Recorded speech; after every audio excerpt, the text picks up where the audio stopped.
Morning. Bolarum brush करता है, कृष्ण के दर्शन करते हैं, भगवत गीता पढ़ने बैठता है। यदा यदा हि धर्मस्य ग्लानिर्भवति भारत अभ्युत्थानमधर्मस्य तदात्मानं सृजाम्यहम्। क्या भगवान सच में पृथ्वी पर आते होंगे? दादाजी कमरे में दाखिल होते हैं। क्या सोच रहे हो बोलाराम?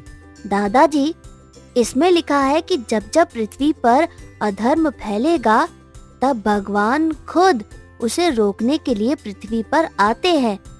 तो क्या वे सच में आते हैं? हाँ, जब हिरण्यकश्यप और रावण जैसे राक्षस लोगों को परेशान करते थे, तब भगवान खुद पृथ्वी पर आए थे और उनको मारकर लोगों को बचाया था। अगर अब ऐसा कुछ हुआ तो भगवान जरूर आएंगे। एक आदमी स्ट्रेचर पर सो रहा है। साइंटिस्ट उसको इंजेक्शन देता है। पास में एक रोबोट खड़ा है। रोबो, रेड इंजेक्शन दो। रोबोट बाजू में टेबल पर जाता है। वहाँ 2 इंजेक्शन पड़े हुए हैं, रेड और ग्रीन कलर के। ग्रीन के ऊपर स्टिकर में रेड लिखा हुआ है। रोबोट ग्रीन इंजेक्शन साइंटिस्ट को देता है। साइंटिस्ट इंजेक्शन लगा देता है। एक और इंजेक्शन है, आप कहे तो दे दूं? साइंटिस्ट को आश्चर्य होता है। उसने जो इंजेक्शन लगाया उसे देख। बेवकूफ, मैंने तुझे रेड कलर का इंजेक्शन देने को कहा था, रेड स्टिकर लगाया हुआ नहीं।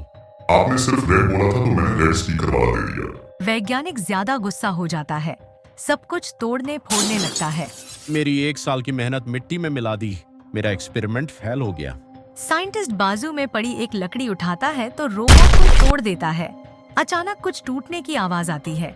साइंटिस्ट देखता है तो जिस स्ट्रेचर पर आदमी लेटा हुआ था वो स्ट्रेचर टूट रही थी और आदमी का शरीर फूलने लगा था। साइंटिस्ट उसे देख रहा है। थोड़ी देर में आदमी एक राक्षस बन जाता है और स्ट्रेचर से खड़ा होकर स्ट्रेचर तोड़ देता है। ऊपर छत में मुक्का मारता है तो वहाँ हॉल पड़ जाता है। ये क्या हो गया? साइंटिस्ट राक्षस से बचने के लिए एक टेबल के पीछे छिप जाता है। राक्षस उसे चींटी की तरह पकड़ के ऊपर छत की ओर फेंक देता है। फिर राक्षस हंसता है। रास्ते पर लोगों का आना जाना। बोलाराम और उसके फ्रेंड्स जा रहे हैं। तभी किसी की जोर जोर से हंसने की आवाज आती है। सब डर के मारे इधर उधर देखने लगते हैं। तभी राक्षस वहां आ जाता है। उसे देखकर सब लोग इधर उधर भागने लगते हैं। भागो, अपनी जान बचाओ। ये कौन है?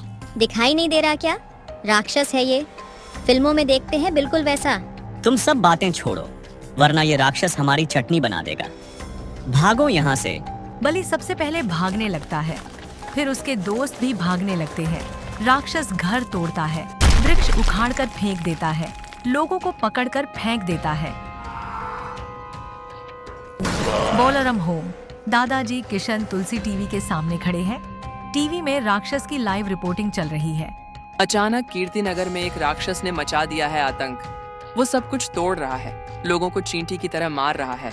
लगता है आज वो पूरे कीर्तिनगर का चेहरा ही बदल देगा। सभी को ये सूचना दी जाती है कि अपने घर पर ही रहे, बाहर ना निकले। बोलाराम, तुम्हें कुछ हुआ तो नहीं? मुझे कुछ नहीं हुआ माँ, लेकिन वो राक्षस बाहर सब कुछ तोड़ रहा है। बहुत खतरनाक है वो। हम भी वही देख रहे हैं, पता नहीं वो कैसे रुकेगा। दादाजी, आज मॉर्निंग में ही आपने श्लोक का मीनिंग समझाते हुए कहा था कि अगर पृथ्वी पर इस प्रकार गलत कार्य बढ़ेंगे जैसे अभी वो राक्षस कर रहा है तो भगवान कृष्ण खुद पृथ्वी पर आते हैं और उसे रोकते हैं। हाँ बेटा, सही कहा तूने। फिर अभी आकर उस राक्षस को क्यों नहीं रोकते हैं वो? जब उन्हें लगेगा कि उन्हीं की जरूरत है तो वो जरूर आएंगे। बोलाराम कमरे में जाता है और कृष्ण को प्रार्थना करता है। हे कृष्ण जी, वो राक्षस सब कुछ तोड़ रहा है, सबको मार रहा है। प्लीज आप उसे रोकिए ना। मंदिर में से प्रकाश निकलता है। बोलाराम हाथों से अपनी आंखें ढक लेता है। प्रकाश हट जाता है। बेटा बोलाराम। बोलाराम कृष्ण को देखकर चौंक जाता है। कृष्ण जी, आप खुद आए हो? तुमने बुलाया तो मैं आ गया। वो राक्षस? वो राक्षस सब कुछ तबाह कर रहा है, यही कहना चाहते हो ना तुम? हाँ, आपको ये पता है तो आप उसे रोकते क्यों नहीं? मैंने भगवत गीता के 4थे चैप्टर में 7वें श्लोक में जरूर कहा था कि यदा यदा हि धर्मस्य ग्लानिर्भवति भारत अभ्युत्थानमधर्मस्य तदात्मानं सृजाम्यहम्। यानी जब जब पृथ्वी पर गलत कार्य करने वाले लोग बढ़ेंगे, सेल्फिश लोग अपने लिए दूसरों को तकलीफ देंगे, इस प्रकार धर्म को ठेस पहुंचेगी, तब मैं इन सब को रोकने के लिए पृथ्वी पर जन्म लूंगा और इन सब को रोकूंगा। लेकिन अभी जो राक्षस आया है वो उतनी बड़ी प्रॉब्लम नहीं है कि उसके रोकने लिए मुझे खुद आना पड़े। उसे तो तुम भी रोक सकते हो।